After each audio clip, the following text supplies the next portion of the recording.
Drug तस्कर तस्लीम का नेटवर्क पूरे पश्चिमी उत्तर प्रदेश में है। 70 से ज्यादा तस्लीम पर मुकदमे कायम हैं और पश्चिमी उत्तर प्रदेश में छोटे छोटे बच्चों के सहारे ड्रग तस्करी का जो खेल है वो तस्लीम तस्कर खेलता है। अब मैं आपको तस्लीम तस्कर का वो तहखाना दिखाने जा रहा हूं कि जहां वो ड्रग्स लाता था और ड्रग्स को छुपा के रखता था। अब जैसे तैसे इस तहखाने तक पुलिस पहुंच गई है, तो चलिए आपको लेकर चलता हूं तस्लीम तस्कर के उसी तहखाने में जहां ड्रग्स का गोरख धंधा वो करता था और ड्रग्स को लाकर रखता था।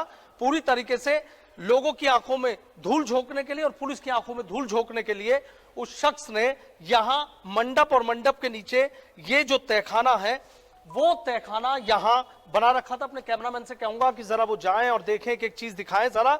ये देखिए, मैं तस्लीम तस्कर के उसी तहखाने में जाने की कोशिश कर रहा हूं और ये वो तस्लीम तस्कर का तहखाना है। आप देख लीजिए, जमीन के नीचे है, करीब जमीन के 15 फीट नीचे तस्लीम तस्कर ने ये तहखाना बना रखा। ये देखिए, इस तरीके से यहां ये तहखाना है और यहां जो ड्रग्स है वो लाता था, रखता था। फिलहाल यहां लोगों को दिखाने के लिए जो तस्लीम तस्कर है उसने यहां मंडप का जो सामान है वो रख रखा है। लोगों को किसी तरीके से शक ना हो पाए, लोगों को कुछ पता ना चल पाए, पुलिस की आंखों में किस तरीके से धूल झोंकी जाए, ये तस्लीम तस्कर ने यहां इंतजाम कर रखा था और ये तहखाना तस्लीम तस्कर का बना हुआ। ये तो दिखा दिया। अब एक और तहखाने के अंदर छोटा सा और जो तहखाना है वो आपको यहां दिख जाएगा। जो ड्रग्स है वो यहां पर रखी जाती थी।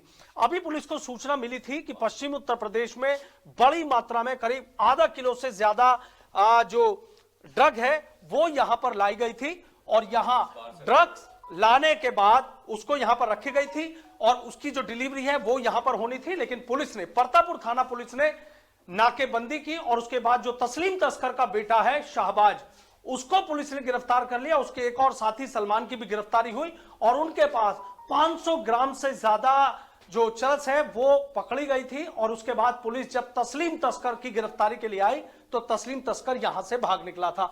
एक और मैं आपको दिखाना चाहूंगा कि देखिए, अगर पुलिस आ जाती थी तो देखिए यहां से जो तस्लीम तस्कर है एक और यहां इसी तहखाने से उसने अपना एक रास्ता यहां बना रखा था और इसी रास्ते से होता हुआ, अगर पुराने शहर की या पुराने इलाकों की अगर मैं बात करूं तो यहां जो पुलिस है, जो पुराने इलाके हैं उस पुराने इलाके में इसी तरीके से इसको आपचक बोला जाता था। दो मकानों के बीच इसी तरीके से बनाई जाती थी। तो ये देखिए पूरा किस तरीके से उसने तस्लीम तस्कर जो ड्रग माफिया है, 70 से ज्यादा उसके पास मुकदमे कायम है, उसने ये पूरा तहखाना यहां पर तैयार कर रखा था और यहां पर जो ड्रग्स है, आसपास से ड्रग्स आती थी, बहुत बड़ा सिंडिकेट, बहुत बड़ा नेटवर्क जो है वो तस्लीम तस्कर यहां पर चला रहा था और यहां पर ही ड्रग्स लाकर पूरे पश्चिमी उत्तर प्रदेश में सप्लाई की जाती थी। जो स्कूल कॉलेजेस हैं वो उसके निशाने पर थे और किसी को कोई शक ना हो तो ये तहखाना यहां पुलिस ने उसका ढूंढ निकाला है। हालांकि पहले भी इसको ढूंढ निकाला था और पुलिस ने यहां पर जब दबिश दी थी तो जो तस्लीम तस्कर है, मैं आपको दिखाना चाहूंगा कि तस्लीम तस्कर इसी रास्ते से निकलकर यहां से भाग निकला।